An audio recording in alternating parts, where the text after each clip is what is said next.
Hello, hello. I hope you're all doing well. So this video is a little bit different. I'm planning on having the whole playthrough separated into two parts. So part one being pre-hard mode, which is this one, and then the next video that's going to come out will be hard mode. So this one pretty much starts the same as any other. We create a character. I asked chat what I should name the character. No one was watching, so I had to do it myself. So we've got Herculana. Hopefully that's a good name. I don't know. Because what we're doing in this one is we're only using throwing weapons. So that's the challenge, thrower class only. As you can see, we make our first weapon for the thrower class. We make the stone spear. It's pretty good. The only problem is my accuracy sucks. So I'm gonna have to definitely improve that if I wanna have any form of success in this playthrough. So I do get a bit worried at the start here with how terrible that was. Then with the wood and gel that I've collected, I make some instant houses just to make life easier. So we make a couple, just enough for the first starter NPCs. And then once we've done that, we start exploring the surface. Another desert. Ooh, pyramid. Hell yeah. Whereabouts is the entrance gonna be? And as per usual, I dig down on the wrong side, which means it takes forever to get to the pyramid thing. But we eventually do get through, which is good. We break a couple of pots, we get a fair amount of gold, which is nice. And then inside the gold chest, we get a sandstorm in a bottle, which is huge for this stage of the game, so definitely a good win. And then we head down the desert temple, which leads us to a underground desert biome, and straight to a desert chest, which has a magic conch in it, so winning. That's going to make getting around the world much easier, so that was a good find as well. So far, the luck is on point. After returning home, we travel left on the surface of the world to see what we can find. We come across a living wood tree, so we head down there, and then at the bottom is another gold chest.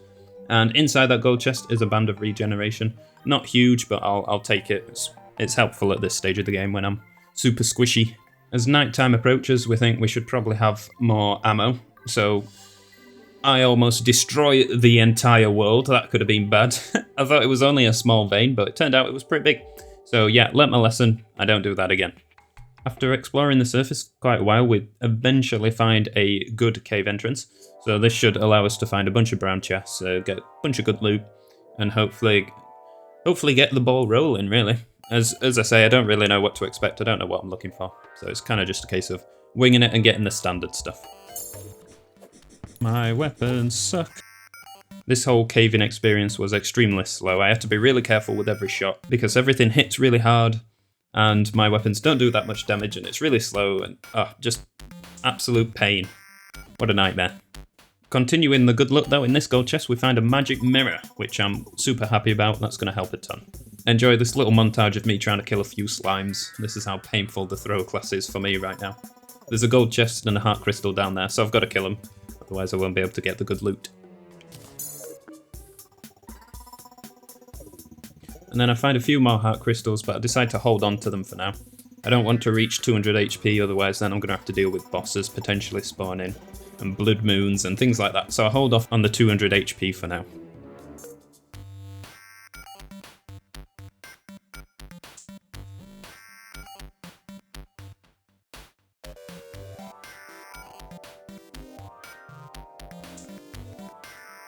We make a tactical retreat back to the surface using the Traveller Merchant as an excuse to teleport home. We buy the Life Form Analyzer, which is always a useful accessory to have. Unfortunately, it doesn't sell anything else that's really useful to us. And then we head back down into the caves to explore the mushroom biome, because you can always find loads of good stuff in here, like life crystals and gold chests, so it's always worth exploring. After another successful loot run, we decide to head back home and we finally find an upgrade to our thrower class, which is the lead tomahawks. Now these things are pretty cool, I do enjoy using them. And they replace the stone spears. Can't tell you how happy I am to get rid of those stone spears. Look at this cute little guy. So we've been really careful not to take a hit, because it hits like a truck, this guy. So we kite him back up to the surface where he'll turn into stone, and then we can pick him up and place him wherever we want. He gives us a boost to luck, which is super useful when grinding for a rare accessory and things like that. We find another mushroom biome with some good loot. We try out as new weapons. We bought a bat from the merchant. Don't really get how you use that, so we kind of ignore it after this. But the lead tomahawks are really good, so that's his main weapon.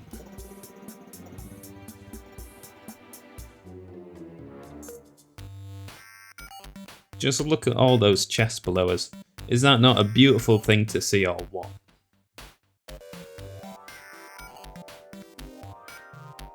find another mother load of all loot. So we get a life crystal, there's 2 gold chests here. Unfortunately, we don't get anything really useful in the chests, but you know, it's always exciting finding gold chests. Now that we've got a lot of money from all our expeditions, we make something called an instavator. What that allows us to do is basically place a big bomb, and it gives us a way to get down to the underworld super easily, and it also opens up a bunch of the world so we can explore it as we go down.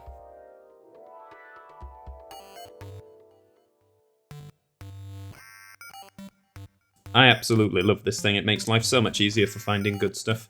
We find a bunch of gold chests, a bunch of hearts. We decide that we're going to start consuming as hearts as well, because we feel a bit stronger and a bit more prepared if we do get a surprise boss attack. And then here we find Hermes boots. It took a while, but we finally do get them, which means we're pretty much ready for boss fights now. What was that? What? Oh, it's you. I don't think I'm ready to fight something like you. Please be able to be stun locked, it looks like it. Aha, easy. Oh, there's another one. Great.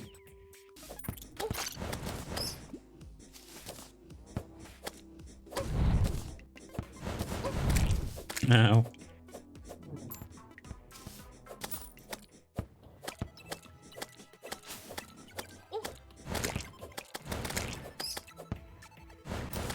Stop it. Are we done now? Because that was annoying. No idea what that enemy's beef was, it was quite annoying, but we didn't find much more after that, so we decided, you know what, let's just start defeating some bosses. So we start making an arena ready for Grand Thunderbird. That's going to be the first boss we take on. But then we get interrupted by a notification saying that Eye of Cthulhu is going to spawn in. So, yep, panic stations, we've got to build this arena quickly and we've got to run back and get potions. Oh, things start getting chaotic. For this boss fight, I've increased the brightness just a little bit. Hopefully that'll help you guys see a little bit better, so let me know if you like it or not, and then I might make it a regular thing. With this boss fight, it was fairly straightforward, really. I just don't do much damage, so it took forever. It was, yeah, it was quite painful on that front, especially because I don't have any thrower-in accessories, I don't have any throw-in armor. So I'm just basically using the weapon, just winging it, is all I can say. So yeah, we're literally just going side to side, throwing us weapons, dealing whatever damage we can. We don't take much damage, so it's fairly easy, it's just very time consuming.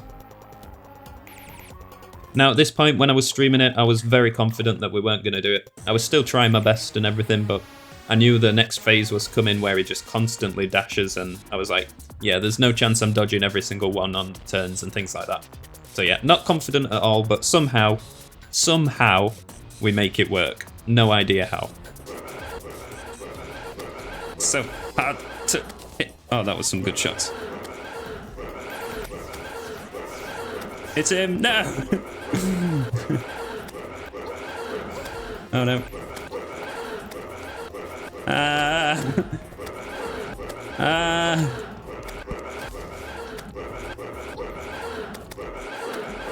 Oh, yes, let's go. As if we actually managed to do that. As if. I think we were definitely underprepared for that. And underprepared we was. We could have looked on the wiki and things like that for accessories and stuff, but I don't like going onto the wiki when I'm streaming, so we had to stick with it and power through. Now for the next boss, it's going to be Grand Thunderbird, the one I planned to do first, but you know, rudely interrupted. So yeah, we just get straight into it. Hopefully this one's not as bad. Technically before the other boss, so it should be easier, right? This boss fight was definitely easier. I just decided to be an idiot and kind of just not dodge. So yeah, I took a lot of damage. I decided not to do dodging for some stupid reason, so. The hardest part for this boss fight was like hitting the boss. My lead tomahawks didn't have enough range to be able to reach the boss for most of it. So the point where I could do the most damage was when it dashed me, which then meant I forgot to, you know, dodge the attack. So yeah, that's how I took most of the damage. But we get there in the end, it's just another long boss fight because I don't do the damage. Luckily this boss does drop materials used to make an armor set, so that'll help a lot. So yeah, we do this boss fight a few times so we can make a full set. Then we defeat Grand Thunderbird one last time because we don't quite have enough for a full armor set. And then we get interrupted by a slime rain. So we thought, you know what, let's kill enough enemies so that we can have King Slime spawn naturally. And then we can tick that boss off the list. And then we've done the 3 kind of like starter bosses in the first stream, which was like pretty good progress, so I was fairly happy with that. I needed an easier way to kill these slimes because it was taking forever and it was just painful. So I decided to make the world's strongest shape for some reason, but it was, you know what, it worked really well. So I made a bit of a slime trap, if you like. So all the slimes are going to gather up in one spot, and then I can throw my piercing weapons and kill a bunch all at once. Super easy, super effective. I did a smart thing. And then after about 6 years of killing slimes, very painful, it takes too long, it was awful. King Slime finally spawns, and then we defeat him, eventually.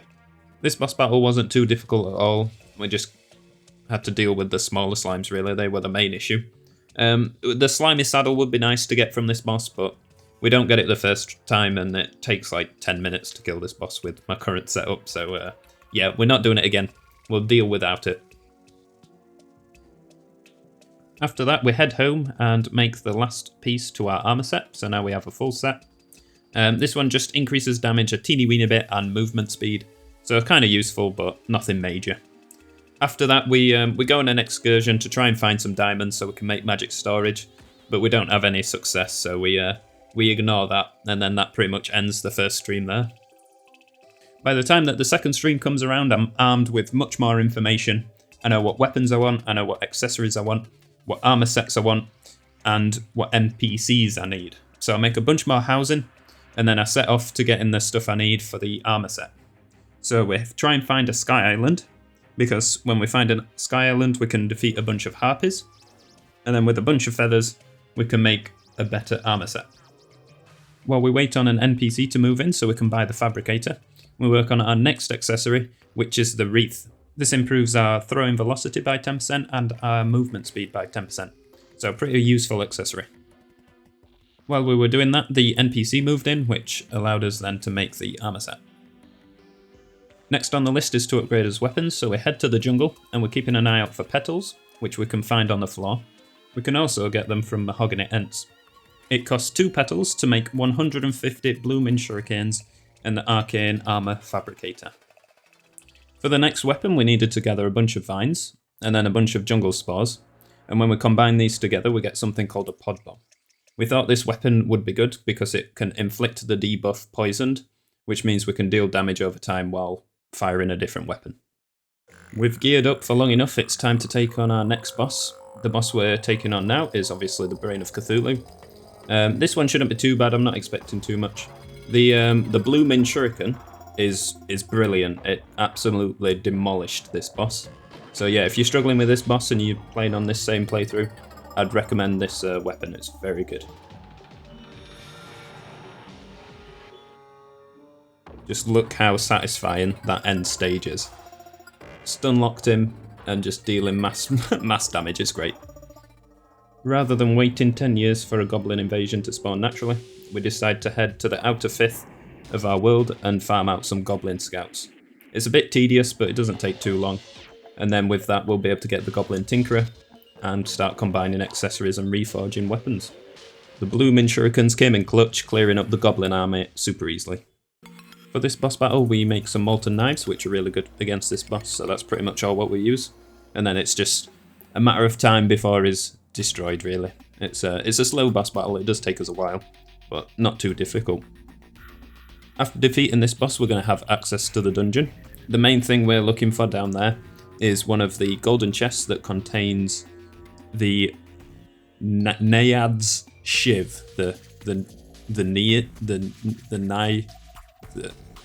Anyway, there's a weapon, a throwing weapon that I can get in gold chests, and that's going to allow us to make the embowelment. The embowelment is basically the throwing version of the Knight's Edge, so it should be really good. This is our first non-consumable weapon, so rather than crafting 600 of them, we have to deal with something called exhaustion, which is the more we use it, the more exhausted we get. If the meter gets completely filled, then the weapon deals less damage, so it's something we have to kind of manage, a bit like mana. After gathering all the resources that we need, we can make the embowelment. Now, because this is the first non-consumable weapon, it means we can reforge it. So the best modifier for throwing weapons is Unreal. We have a go at this, but we run out of money pretty quick. Now that Skeletron has been defeated, we're able to get bronze fragments from enemies in the marble caves. This takes quite a while. These guys in here hit pretty hard, so it is pretty dangerous. But it'll be worth it because this is the best armor set we can make in pre-hard mode, and should help with the final bosses that we have left to do. With our new armor set, it's time to tidy up on some bosses that we've missed. So the first one we tackle is Queen Jellyfish. Obviously this boss is super easy to do at this point, so it didn't give us much trouble at all. It was a fun boss battle though, so I did enjoy it. But yeah, left it a bit too late, it was a bit too easy. The next boss on the list was Viscount, or Viscount, however you want to pronounce it. I really enjoyed this boss battle. It was really nice to fight a boss in a confined space. It made me think about dodging his attacks and things like that. I have some brilliant dodges as well. Like, really impressed myself with how I managed to dodge some of them. I don't know, but yeah, it was a lot of fun. So I'd recommend doing this boss battle if you play this mod. We don't get anything that helps us in terms of throwing, but ticking it off the list, getting the trophy, all that sort of stuff. We also do Queen Bee, but you've seen this a million times. Nothing exciting happens. It was fairly easy. Don't even bother making an arena, really. So yeah, that one ticked off the list. Done. Easy. Moving on. Deerclops. I absolutely hate this boss. I don't know why I struggle so much, but I do. I die a few times. Yep, hate it. Don't know what I do wrong. Sometimes I'm too far away, so I can't deal damage. Oh, just, yeah, pain, suffering. But it's done. Never to be done again until the next one. Yep, moving on. Hate this one. The last boss we tackle before Wall of Flesh is the Star Scouter. I really enjoyed this boss battle. It was different. It was really interesting. The last phase caught me off guard a few times. I did die a couple of times trying to defeat this boss. But yeah, really good fun. Pretty simple once you know what to expect. So yeah, kind of just moving left and right. There's not much to it. But yeah, really good fun. Here is the last phase that I was talking about earlier. So when you get to about, I don't know, 20% health, it splits off and you get these 3 probes to deal with. If you focus on those, it's not difficult at all, but what I was trying to do was damage the undamageable main ship. So you have to destroy the probes first, and then you can destroy the main ship. So yeah, once I figured that out, super easy. And then I nearly mess it up. I teleport back home by accident. Such an idiot. Luckily it doesn't despawn. I would have been well upset if it did. With that boss defeated, it's time for Wall of Flesh. It's Wall of Flesh time! I'm excited for this. Rather than waiting for a voodoo demon to spawn, we make a nice little house for the guide and then break his feet and drop him into the lava below. So a bit of a cruel sacrifice, but you know, it works. There's nothing special about this Wall of Flesh. It's not modded or anything, but we do have a new weapon. We got the Gauss Flinger from the Star Scouter, so a new weapon. This one turns out to be really good, much better than the one that was harder to make, which was a bit annoying. But it has pierce, so it can reach through the It can reach through the hungries and get the eyes behind and things like that. So that was a really good weapon. We made an instant obsidian bridge from a mod. I don't know which one it is, but yeah, an insta bridge, really good. So we've got a nice platform that goes all the way across the world, which is super helpful. This boss wasn't too difficult. It was just a bit time consuming. There was a couple of moments where I lost a lot of HP, so I had to like run further along and just wait for a health potion. So it wasn't too scary really. The boss fight does get pretty tense here. He moves really quickly, so it gets a bit scary. But we do manage to defeat him right here, so that's good. Inside the bag we get the thrower emblem, which is really good. That's going to increase our damage by 15%. And with that, that's going to conclude our pre-hard mode expedition. I hope you enjoyed this part. The next part is going to be the entirety of hard mode, all condensed into one video for you guys. So if you're interested in that, make sure to stick around. I'm trying lots of different things with my editing, so if you like this style, let me know in the comments below, that'd be awesome. And I'll see you guys in the next one.